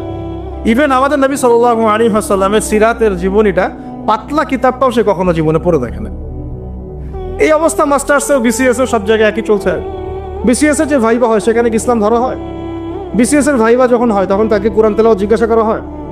তাহলে আপনি কোরআন তেলাওয়াত করতে পারেন না, রাষ্ট্র চালাবেন কিবা? কোরআনের সাথে কোনো তাল্লুক নাই। তার মানে আপনাদের কনসেপ্ট হচ্ছে রাষ্ট্র আলাদা, কোরআন আলাদা, মানে রাষ্ট্র চালাতে কোরআন লাগে না। আপনার কনসেপ্ট এটাই। হ্যাঁ, না হলে তো কোরআন আপনি আনতেন সিলেবাসে, তাফসীর আনতেন, হাদিস আনতেন, সিরাত আনতেন। আপনার কনসেপ্ট হচ্ছে রাষ্ট্র আলাদা, কোরআন আলাদা, হাদিস আলাদা, এগুলো পড়াশোনা আলাদা, ব্যাংকিং সিস্টেম, ইকোনমিক্স আলাদা, ইসলাম আলাদা, তাই না? রাজনীতি আলাদা, ইসলাম আলাদা, তারপরে সংস্কৃতি আলাদা, ইসলাম আলাদা, শিক্ষানীতি আলাদা, ইসলাম আলাদা। এই কনসেপ্ট হচ্ছে এদেশের 90% মানুষের কনসেপ্ট। এরা সবাই শিরকের মধ্যে আছে, আল্লাহর কসম করে বলতেছে, সবাই শিরকের মধ্যে আছে। এরা সবাই ধর্মনিরপেক্ষ, সেকুলার। এই বাদ দিয়ে আমরা যারা দাড়ি টুপিওয়ালা কিছু মানুষ আছি, আমরা একটু মৌলবাদী চিন্তা করি আর কি। আমরা চিন্তা করি যে ইসলাম ব্যক্তিগত জীবনেও থাকবে, সংস্কৃতির মধ্যেও থাকবে, শিক্ষানীতিতেও থাকতে হবে, অর্থনীতিতেও থাকতে হবে, ইভেন রাজনীতির মধ্যেও থাকতে হবে। এই কনসেপ্টটা না আসলে এখনো মুসলমান হনই নাই। এই কনসেপ্টটা না আসা মানে এখন পর্যন্ত কালিমা লা ইলাহা ইল্লাল্লাহ এটা বুঝেনি না, মুখে পড়েছেন, দ্যাটস অল। এই কারণেই তো লা ইলাহা ইল্লাল্লাহ পড়ার পরেও মোদির পা চাটেন বসে বসে। এই কারণেই, কারণ ওই লা ইলাহা ইল্লাল্লাহ তো আপনাকে ওটা শিখাই নাই যে আপনি এক আল্লাহর সার্বভৌমত্বের স্বীকৃতি দেন নাই। এই হলো সমস্যাগুলো। তো সমস্যার গোড়ায় অনেক কথা আছে। এখন নবী সাল্লাল্লাহু আলাইহি ওয়াসাল্লাম কিন্তু দাওয়াতের কাজটা, এই যে সিরাতের আলোকে যেটা বলছেন সমাজ সংস্কার এবং দিন প্রতিষ্ঠা এবং সমকালীন সব সংকট দূর করা, এটা শুরু করতে হবে জ্ঞানতাত্ত্বিক রেভলিউশন থেকে। পড়াশোনা করা শুরু করে দেন, আদারওয়াইজ আপনাদের সামনে ধ্বংস ছাড়া কিচ্ছু বাকি নেই। কি পড়াশোনা করবেন? অবশ্যই ইসলামিক কারিকুলাম থাকতে হবে। এরপরে আপনি জেনারেল লাইনের পড়াশোনা করেন, কোনো সমস্যা নেই।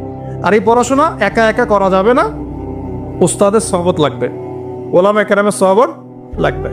আমি তো এটা বলি যে আপনি কারো লেকচার শোনার আগে আপনি আগে চেক করবেন যে তার উস্তাদ কি, কোথায় সেদিন শেখে, কার কাছ থেকে সেদিন শেখে, কোত্থেকে সেই ইলমগুলো অর্জন করছে, তার লোক কোথায়। আবেগে ভাসলে হবে না এখন বিষয়টা। তো পড়াশোনার এখন যে আরও 20 বছর পড়াশোনা না করে আমি কোনো কাজ করতেই পারবো না এমনটাও না, কিন্তু পড়াশোনা আগে শুরু করেন। এখন আপনার কাজ পড়াশোনা শুরু করা, ইকরা বিসমি রাব্বিকাল্লাযী খালাকের হক আদায় করা এবং ওস্তাদের সহবতে থাকা। যেমন জেনারেল লাইনে পড়েছেন 20 বছর, একা একা কে পড়েছেন? না, প্রতিষ্ঠানে গিয়েছেন, ডেইলি ক্লাস করেছেন, টিচারের সহবতে ছিলেন, বেতন দিয়েছেন, ব্যাসে থেকেছেন, তারপরে আরও কি করেছেন? বাবার জমি বিক্রি করে দিয়েছেন, বাবা মায়ের জমি বিক্রি করে, সেম অন্ততপক্ষে এতটুকু যতটুকু আপনি জেনারেল লাইনের জন্য করেছেন। জেনারেল লাইনে যদি যতটুকু করেছেন, ত্যাগ, শ্রম, মেধা খরচ, কষ্ট স্বীকার করা, এর যদি অর্ধেকও যদি দিন শিক্ষার জন্য করতে না পারেন, আপনি নিজেও মুনাফিক, আমরা নিজেরাও মুনাফিক। তখন বেশক আমাদের মধ্যে নেফাকি আছে।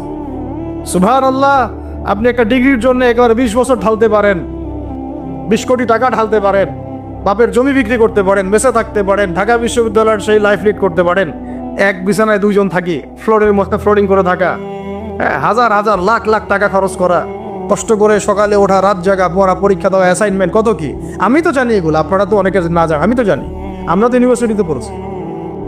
এই পরিশ্রমগুলো আপনি করছেন অনলি ফর একটা সার্টিফিকেট আর একটা চাকরির জন্যে, আর এর 10% কেন 5% আপনি করতে চান না দিনী শিক্ষার জন্য। তো আমি মুনাফিক না হলে এই পৃথিবীতে আর মুনাফিক কে আছে? তো এই মুনাফিকদেরকে দিয়ে আপনি দিন কায়েম করবেন নাকি? শোনেন, আবেগ দিয়ে বিপ্লব হয়। আবেগ দিয়ে কি হয়? আবেগ দিয়ে বিপ্লব হতে পারে, আবেগ দিয়ে শরিয়া খিলাফা কায়েম হয় না। আবেগই হয়ে একটা বিপ্লব হতে পারে, আবেগ দিয়ে শুধু আবেগ দিয়ে শরিয়া খিলাফার কায়েম হবে না। শরিয়া খিলাফা কায়েম হয়েছে কাদের হাতে? সাহাবীদের হাতে। কাদের হাতে? আমাদের জিন্দেগি যখন সাহাবীওয়ালা হবে তখন শরিয়া কায়েম হবে। পড়াশোনা করে না, সাহাবীওয়ালা জিন্দেগি কিভাবে যাপন করবে? ওলামায়ে কেরামের সাথে তাআল্লুক নাই, সাহাবীওয়ালা জীবন কিভাবে যাপন করবে? নামাজের ঠিক নাই, সাহাবীওয়ালা জীবন হইল কিভাবে? এই কোরআন তেলাওয়াত করতে পারেন না, সাহাবীওয়ালা জীবন হইল? দিনের জন্য আমর বিল মারুফ নাহি আনিল মুনকারের কাজ নাই, ওই যোগ্যতাও নাই, তাহলে সাহাবীওয়ালা জীবন হইল কি? চেহারা সুরতের মধ্যে ইসলাম নাই, সুন্নতের প্রতি পাবন্দি নাই, সাহাবীওয়ালা জিন্দেগি হলো কি? সাহাবীদের হাতে বদর যুদ্ধ হয়েছে, জয়লাভ করেছে। উহুদ প্রায় জিতেইছে, এটা জিতেই বলা যায়, সাময়িক বিপর্যয় হয়েছে। খন্দক, খায়বার, মুতা, ইয়ারমুক কাঁপিয়ে দিয়েছে কারা? সাহাবীরা। তো সাহাবীওয়ালা ইমান, সাহাবীওয়ালা আমল, সাহাবীওয়ালা আখলাক, সাহাবীওয়ালা মেহনত হলে পরে বাংলার মাটিতে দিন কায়েম হবে। না হওয়া পর্যন্ত এই লাভঝাপ করতে থাকা, আজকে এই বিষয়ে কালকে ওই বিষয়ে, আজকে এই ইস্যু কালকে এই ইস্যু, এগুলোই চলতে থাকবে। আমরা এটা চাই না। আমরা চাই এখন যেহেতু দাওয়াতের একটা সুবর্ণ সুযোগ আমাদের সামনে এসেছে, এখন যেহেতু আল্লাহ পাক, এটা আল্লাহ পাকের রহমত, এখানে সবাই ক্রেডিট নেওয়ার প্রতিযোগিতায় লিপ্ত আছে। আমার ক্রেডিটে হয়েছে, আমি এই করেছি, আমি সেই করেছি। এখন তো এমন দেখা যাচ্ছে যে ওই সময় কিছু বলেও নাই, সেও এসে এখন প্রধান উপদেষ্টার পাশ হাঁটতেছে বসে বসে। কি সুবহানাল্লাহ! মানে রক্ত দিল এক ভাই, মানে বছরের পর বছর কারাগারে পচে মরল একদল, বছরের পর বছর, দিনের পর দিন, মাসের পর মাস আয়নার ঘরে ধুকে ধুকে মরল আর একদল। ঠিক আছে, বললাম তখন থেকে বের হলে কেউ সুস্থ থাকে না। বছরের পর বছর মামলা মোকদ্দমা হচ্ছে একদল, এক একজনের ঘাড়ে তিনটা, চারটা, পাঁচটা, 10টা, 20টা করে মামলা। হ্যাঁ, তারপরে বছরের পর বছর এই ফ্যাসিজমের বিরুদ্ধে দাঁড়ানোর কারণে দেশ থেকে বিতাড়িত হয়েছে একদল, হয় নাই? শাপলা চত্বরে রক্ত দিয়েছে আর একদল। তারপরে এই ছাত্র ভাইদের হাজার হাজার পঙ্গু হয়ে পড়ে আছে বিভিন্ন জায়গায় আর একদল, আর শত শত মানুষ রাস্তায় প্রাণ দিল আর একদল, আর উড়ে এসে জুড়ে ক্ষমতায় বসলো আর একদল। সার্কাস চলতেছে, এবং এখন তাদের লেজুর ভিত্তি করতেছে আরেক দল, তাদের লেজুর ভিত্তি করতেছে নতুন আর একটা সম্প্রদায়, নতুন এক প্রাণী। তার চক্ষুর লজ্জাও নাই, এদের চক্ষুর লজ্জাটুকুও না। এক তাগুত ছিল, সেই তাগুত আল্লাহ বিরোধী কাজ করত, কিছু ভাই এর প্রতিবাদ করত, যারা প্রতিবাদ করতো ওদেরকে এরা বলতো খারেজি, এদের মানহাজ ঠিক নাই, আকীদা ঠিক নাই, এর উগ্র, ইত্যাদি ইত্যাদি। এবং তাদের কারণেই কিন্তু এই ভাইগুলোকে আয়না করে চলে গেছে। পশ্চিমাদের সন্তুষ্টি সাধনকারী ইসলাম, এবং যে ইসলামটাকে ওরা প্রমোট করবে, এর সাথে একটা লড়াই দেখা যাবে। যারা নবী মুহাম্মদ সাল্লাল্লাহু আলাইহি ওয়াসাল্লাম এবং সাহাবীদের সেই সিরাতের আদলের ইসলাম মানে, এইটার সাথে একটা কনফ্লিক্ট সামনে দেখবেন আপনারা, দেখে নিয়েন ইনশাআল্লাহ। কারণ আমরা খুব গভীরভাবে অবজার্ভ করছি বিষয়গুলো, যে যারা এতদিন পর্যন্ত সুযোগ সন্ধানী ছিলেন, তারা এখন মডারেট ইসলামের দীক্ষায় দীক্ষিত হচ্ছেন। এই ইসলাম দিয়ে আল্লাহর জমিনে দিন কায়েম হবে না। ইসলামে আল্লাহর জমিনে দিন কায়েম করতে হলে সাহাবীদের ইসলাম নিয়ে আসতে হবে বাংলার জমিনে। আর সাহাবীদের ইসলাম শুধু আমর বিল মারুফের ইসলাম ছিল না, এখানে নাহি আনিল মুনকারও ছিল। মানে আপনারা হয়তো বোঝেন নাই, মানে শুধু সৎ কাজে আদেশের ইসলাম ছিল না, বরং অসৎ কাজে নিষেধের ইসলামও ছিল। শুধুমাত্র আমরা ভালো ভালো কথা বলবো, অন্যায় নিষেধ করব না, শুধুমাত্র তাবলীগের কথা বলবো, আল্লাহর জমিনে দিন কায়েমের কথা বলবো না, প্রয়োজনে আমরা জুলুমের বিরুদ্ধে দাঁড়িয়ে যাব না, জালেমের বিরুদ্ধে প্রতিবাদ করব না, এইরকম ইসলাম, এইরকম মানহাজ দিয়ে আপনি বাংলাদেশের জমিনে দিন কায়েম করতে পারবেন। এখন কথা হচ্ছে, আমি অনেক গভীরে চলে যাচ্ছি। যুবক ভাইদেরকে বলছিলাম যে নামাজের সাথে তেলাওয়াত ধরে রাখেন, আজকার ধরে রাখেন, ওলামায়ে কেরামের সোহবত ধরে রাখেন, এবং প্রকৃত ইসলাম আর এই প্রোটেস্ট্যান্ট ভার্সন অফ ইসলাম, মডার্ন ইসলাম, এর পার্থক্য বোঝার চেষ্টা করবেন। ইসলাম শিখবেন আল্লাহ, তার রাসূল এবং সাহাবীদের কাছ থেকে। ইসলাম আমাকে পশ্চিমাদের কাছ থেকে শিখতে হবে না, ভারতের কাছ থেকে শিখতে হবে না, এই সুশীলদের কাছ থেকে শিখতে হবে না, এই মুনাফেক মার্কা বুদ্ধিজীবীদের কাছ থেকে শিখতে হবে না। ইসলাম শিখবো কোত্থেকে? সাহাবীদের কাছ থেকে। কাদের কাছ থেকে? এবং সিরাত থেকে আমি দলিল নিব। কোত্থেকে দলিল নিব? সিরাত থেকে, কোরআন থেকে এবং সুন্নাহ থেকে আমি দলিল নিব। আমি পশ্চিমাদের থেকে দলিল নিব না। একটা বিষয়ে স্পষ্ট মনে রাখবেন, ওরা যে ইসলামটাকে প্রমোট করবে, নিঃসন্দেহে সেই ইসলামের মধ্যে আব্দুল্লাহ বিন উবায়ের একটা মানহাজ থাকবে। ওদের ইসলামের সাথে আব্দুল্লাহ বিন উবায়ের মানহাজ জড়িত থাকবে। খবরদার এই ট্র্যাপে পা দিবেন না, আল্লাহ পাক আপনাদেরকে হেফাজত করেন, আমিন। এরপরে আসেন যে পয়েন্টটা নিয়ে আমি এদিকে চলে আসছি, যে আমাদের সমাজের এই সংকটগুলা, যে বড় বড় লেভেলের সংকটগুলো, এগুলোকে যদি আমরা দূর করতে চাই, তাহলে আল্লাহর কসম করে বলছি, রাষ্ট্র ব্যবস্থায় পরিপূর্ণ ইসলাম কায়েম না হওয়া পর্যন্ত আমরা পরিপূর্ণ স্বাধীনতা অর্জন করতে পারবো না। এটা একদম নিজের মধ্যে সূরা ফাতিহার মতো মুখস্থ করে নেন। যতই আমরা জনবল দেখাই না কেন, যত মাহফিল করেন, যত প্যান্ডেল নিয়ে আসেন, হ্যাঁ, যত আপনি স্লোগান দেন, আরও তো অনেক কিছু করছি আমরা, ঠিক আছে, কাজ তো ভালো, আলহামদুলিল্লাহ, কোনো সমস্যা নাই। বাট এই কাজগুলো ভাটা পড়ে যাবে যদি উপরের লেভেল ইসলামকে নিতে না পারি আমরা। এমনকি মসজিদের মধ্যেও আমরা স্বাধীন থাকতে পারবো না যদি আমরা রাষ্ট্র ব্যবস্থা ইসলামকে নিতে না পারি। গত 10 বছর দেখেন নাই জুমার খুতবা কি দেওয়া হবে সেটার উপরে চাপ প্রয়োগ করা হয়েছে। ওয়াজ মাহফিলে কি বলবেন কি বলতে পারবেন না তার উপরে আপনাকে নজরদারি করা হয়েছে। আমরা তো এমন একটা হালতে ছিলাম যে বাসায় ঘুমালেও বাসার বাইরে ওই গোয়েন্দা সংস্থার লোকজন বসে থাকতো, কোথায় যায়, কি করে, কার সাথে ফোনে কথা বলে, কে তাকে কল দেয়, যে কল দিল তার সাথে এর কি সম্পর্ক। আমাদেরকে কল দিলে তো মানুষই বিপদে পড়তো আর কি, কল দিয়ে তারাই বিপদে পড়তো, কার সাথে দেখা করে, কে বাসায় আসতেছে, কে যাচ্ছে। এই যে একটা মনে আছে দাজ্জাল যে দ্বীপে বন্দি আছে, একটা হাদিস আছে না, একটা যে তামিম দারি রাদিয়াল্লাহু আনহু হাদিস, প্রথমে একটা প্রাণীর সাথে দেখা হয়, সেই প্রাণী জিজ্ঞাসা করে যে তোমরা কোথা থেকে আসছো, মনে আছে হাদিসটা? তো ওই প্রাণী নিজের পরিচয় দিয়েছিল কি, যে আমি জাসাস, আমি কে জাসাসা, আমি কে জাসাসা, আমি হচ্ছে গোয়েন্দা। জানি না এই হাদিসের আসলে তাওয়িল এখন আমার জানা নাই, আল্লাহ ভালো জানেন, আমি এখনো শিখছি। কিন্তু এখন খেয়াল করে দেখেন পুরা যে সভ্যতাটা চলছে, এরা যেভাবে তাওহীদপন্থী মুসলিমদেরকে এইভাবে গোয়েন্দা সংস্থাদের আওতায় নিয়ে আসছে, উঠতে বসতে চলতে ফিরতে তারা আপনাকে নজরদারির মতো রাখতেছে, ঠিক দাজ্জালের ওই জাসাসার মতো, ঠিক দাজ্জালের জাসাসার মতো। আল্লাহ, যাই হোক, কথা হচ্ছে যে আমি মসজিদেও স্বাধীন থাকতে পারবো না যদি আমরা উপরের লেভেলের ইসলামকে নিতে না পারি, শক্তিশালী হতে না পারি। এই যে একটু আগে বললাম সুদের কথা, আপনি সুদভিত্তিক অর্থ ব্যবস্থাকে বন্ধ করা তো দূরের কথা, বন্ধ করা বহু দূরের কথা, এখানে সমস্যা আনতে পারবেন না যদি আপনি রাষ্ট্র ক্ষমতা ইসলামকে নিতে না পারেন। শিক্ষার কথা বলি, দুটো লাইন বলি। শিক্ষার যা দুরবস্থা চলছে, এই দুরবস্থায় উচিত ছিল দেখেন প্রাইমারি স্কুলেই আমাদের বাচ্চারা কোরআন তেলাওয়াত শিখে যাবে। আপনি লক্ষ লক্ষ প্রাইমারি স্কুলের বাচ্চাদেরকে একটা জায়গায় বসান, তাদের মধ্যে 90% কোরআন তেলাওয়াত করতে পারেন। হাই স্কুলের বাচ্চারা পারে না, কলেজের বাচ্চারা পারে না, ইউনিভার্সিটির ছেলেরা পারে না, অনার্স মাস্টার্সের ছেলেরাও পারে না। তাদেরকে যারা শিক্ষা দেয় শিক্ষক মণ্ডলী, তারাও 80% কোরআন তেলাওয়াত করতে পারে না। একটা দেশের শিক্ষা কমিশন কোরআন তেলাওয়াত করতে পারে না, একটা দেশের এমপি মন্ত্রী আমলারা কোরআন তেলাওয়াত করতে পারে না।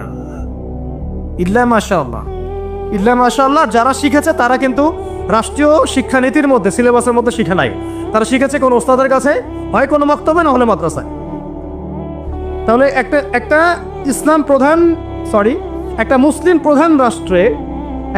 প্রধান রাষ্ট্রে শিক্ষা ব্যবস্থার মধ্যে কোরআন বাধ্যতামূলক নাই, তাহলে আমরা শিক্ষার মধ্যে কোরআনের ইসলামের কি দ্বৈনতা বুঝতে অসুবিধা আছে? এই সংকট কিভাবে দূর করবেন যদি আপনি ইসলামকে রাষ্ট্র ব্যবস্থায় না নেন? দাবি করলাম, আন্দোলন করলাম, মানববন্ধন করলাম, আপনাদের কি মনে হয় তারা চেঞ্জ করে দিবে? কখনোই করবে না। হয়তো বলবে ঠিক আছে, আচ্ছা ঠিক আছে, আমরা 10টা সূরা দিয়ে দিলাম পড়ুক, 20টা সূরা দিয়ে দিলাম পড়ুক, এক পারা দিলাম মুখস্থ করুক, সর্বোচ্চ দিল ধরেন। কিন্তু আমরা জানি যে এগুলো দিয়ে সাহাবাওয়ালা সেই জজবা, সেই ইমান, সেই দাওয়াত, সেই জিহাদ, সেই ইকামতের দিন সম্ভব না। এগুলো জাস্ট আইওয়াশ শোডাউন করা মানুষকে। জ্ঞান, ইসলামের জ্ঞান যে এত গভীর, মানে আমরা এখন যেটা অনুভব করি যে আমরা এই সাগরের কিনারায় দাঁড়িয়ে আছি, এখনো সাগরে নামা তো দূরের কথা, আমরা পাও ভিজাইনি এখন। এটা হলো দ্বীন ইসলামের জ্ঞানের গভীরতা। আর আমাদের 90% মুসলিমের কান্ট্রি, এখানে শিক্ষা ব্যবস্থা ইসলাম নাই, কোরআন বাধ্যতামূলক না, হাদিস 100টা বাধ্যতামূলক না। 20 বছর পড়াশোনা করে আমাদের ভাইরা 20টা সূরাও শিখে না। এখানে ইংরেজি বাধ্যতামূলক, সায়েন্স বাধ্যতামূলক, ম্যাথামেটিক্স বাধ্যতামূলক। আর কি বলবো, বিশেষ ক্যাডার হচ্ছে কোরআন ছাড়াই। সিরাত, নবী সাল্লাল্লাহু আলাইহি ওয়াসাল্লামের জীবনী, যে নবীকে চিনে না সে আল্লাহকে চিনবে কিভাবে? সেই সিরাত আমাদের সিলেবাসে নাই। আপনি একজন দাঁড়ায় বলেন তো যে 20 বছর পড়াশোনা করেছেন, আপনার সিলেবাসে সিরাত ছিল? একটা বই খতামুল আম্বিয়া, সিরাতে খতামুল আম্বিয়া, পাতলা এতটুকু বই, সিরাতে খতামুল আম্বিয়া, মুফতি মোহাম্মদ শফি রাহমাহুল্লাহ লিখেছেন, এতটুকু বই। এই বইটাও কি পড়াইছে? তাহলে একটা দেশের শিক্ষা কমিশন কি করছে আসলে? এদেশের কোটি কোটি ছেলে, কোটি কোটি মেয়ে, কোটি কোটি শিশু কোরআনবিহীন ভাবে শিখছে, হাদিসবিহীন শিক্ষা শিখছে, সিরাতবিহীন শিক্ষা শিখছে, ইসলামের ইতিহাস নাই, আকিদা তো বহুদূরের কথা, ফরজে আইনেরও কোনো পড়াশোনা নাই। কিন্তু এখানে আপনি শরীফ শরীফা পাবেন, এখানে আপনি শরীফ শরীফা পাবেন, আরো কত কি পাবেন, এগুলো না হয় নাই বা বললাম, বলতেও খারাপ লাগে, বলতেও খারাপ লাগে। উন্মুক্ত যৌন চর্চা ওখানে পড়ানো হচ্ছে, যৌন শিক্ষার নামে উন্মুক্ত ফ্রি সেক্সের দীক্ষা দেওয়া হয় নাই। এখন কতটুকু সংস্কার হচ্ছে আমি জানি না, নতুন করে আমি বই ঘাটি নাই। আগে 20-30 বছর আগে যাও ইসলামের কিছু ছিল, গদ্য পদ্য উপন্যাস কিছু ছিল, এগুলো আস্তে আস্তে সব উঠায় দেওয়া হচ্ছে। খেয়াল করে দেখেন, তাহলে এটাকে পরিবর্তন আনার জন্যে শুধু কি মানববন্ধন যথেষ্ট হবে? ওয়াজ মাহফিলে আমি যে বলছি আমার বলাটা কি যথেষ্ট হবে? এরা শুনেও শুনবে না, দেখেও দেখবে না। আমি বলে দিচ্ছি আপনাদেরকে, যদি সেকুলাররা উপরে থাকে, এই তথাকথিত সুশীলরা, এই রাম বাম প্রগতিশীলরা, এরা এই কথাগুলো শুনবে, শুনে বিশ্বাসও করতে পারে হ্যাঁ এটা সত্য কথা বলছে ছেলেটা, কিন্তু ওরা কিছুই করবে না, কিছুই করবে না। কারণ কিছু বললেই দুটা শব্দ, কিছু বললে নাকি ওদের আব্বু মাইন্ড করবে। আব্বু ছিলেন তো, আব্বু হচ্ছে কে? আমেরিকা। হ্যাঁ, কিছু বললে কে মাইন্ড করবে? আবার কিছু বললে আম্মু নাকি বকা দিবে। আম্মু চিনেন? আম্মু কে? না, আম্মু হচ্ছে ভারত। ওদের চিন্তাটা এরকম, কিছু বলবো না, বলা যাবে না, কিছু করা যাবে না, সংস্কার করা যাবে না, কিছু বললে আব্বু মাইন্ড করবে। আব্বু কারা? পশ্চিমারা। আব্বু কারা? পশ্চিমারা। আবার এখন বলছে কিছু বললে আম্মু মাইন্ড করবে, আম্মু বকা দিবে। হ্যাঁ, আপনারা কেন মব সন্ত্রাস করতেছেন, মবক্রেসি করতেছেন? আসলে না কিছু কথা কয়দিন আগে কিছু বললেই, মানে হুজুররা কিছু বললেই ভারত চেতে যাবে, ভারতীয় মিডিয়াতে তোলপাড় হবে। হ্যাঁ, বাকি আপনারা যদি আন্দোলন করেন, সংগ্রাম করেন, অভ্যুত্থান ঘটান, তাহলে কোনো সমস্যা নেই, হুজুররা বললে সমস্যা। এটার কারণ একটাই, এই পৃথিবী দুই ভাগে ভাগ হয়ে গেছে, মনে রাখবেন। এই পৃথিবী দুইটা শিবিরে ভাগ হয়ে গেছে, সামনে আরো যাবে। একটা ইমানের শিবির, একটা কুফুরের শিবির। মাঝখানে কিচ্ছু নাই, মাঝখানে কিছু মুনাফিক থাকবে, এরা কাফেরদের সাথেই থাকবে। আপনারা এই হাদিসটাও পড়বেন, শেষ জামানে যখন দাজ্জাল বের হবে, মদিনার উপকূলে সে পৌঁছাবে, দূর থেকে দেখে বলবে যে ওইটা আহমদের মসজিদ সাল্লাল্লাহু আলাইহি ওয়াসাল্লাম। আহমদ মানে কে? মুহাম্মদ সাল্লাল্লাহু আলাইহি ওয়াসাল্লাম। তো সে ওখানে যেতে পারবে না, ফেরেশতারা দাঁড়িয়ে থাকবে খোলা তরোয়াল নিয়ে, পাহারা দিবে। সেখানে সে আঘাত করবে আর কি, এটা ভূমিকম্প হবে। ওই ভূমিকম্প যখন হবে, ওই ভূমিকম্পতে মদিনার মধ্যে থাকা যত মুনাফিক, এগুলো বের হয়ে দাজ্জালের বাহিনীতে যোগ দিবে। মানে পৃথিবীর শিবির আস্তে আস্তে দুই ভাগ হয়ে যাবেই, ইমানের শিবির এবং কুফুরের শিবির। মাঝখানে কোনো দল থাকবে না, কিছু মুনাফিক থাকবে, এরা কাফেরদের সাথেই যুক্ত হবেই শেষমেশ। কথা হচ্ছে ভাই, মূল কথা একটাই, এই যে অর্থনৈতিক সংস্কারের কথা বললাম আর শিক্ষা সংস্কারের কয়েকটা উদাহরণ দিলাম, শিক্ষার এই দৈন্যতা, দুরবস্থা, 20টা বছর 30টা বছর আপনার জীবন থেকে কেড়ে নেওয়া হলো একটা চাকরির সুর দিয়ে, একটা শিক্ষিত হবেন সার্টিফিকেটের একটা কলা ঝুলাই দিয়ে আপনার জীবন থেকে 20 বছর নিয়ে নেওয়া হয়েছে। এই 20 বছরে আপনি কিচ্ছু শিখতে পারেননি ইসলামে, কিন্তু এই 20 বছর কিন্তু জীবন আর ফিরে আসবে না। 20 বছর দূরের কথা, একটা দিন চলে গেলে কি ফিরে আসবে নাকি?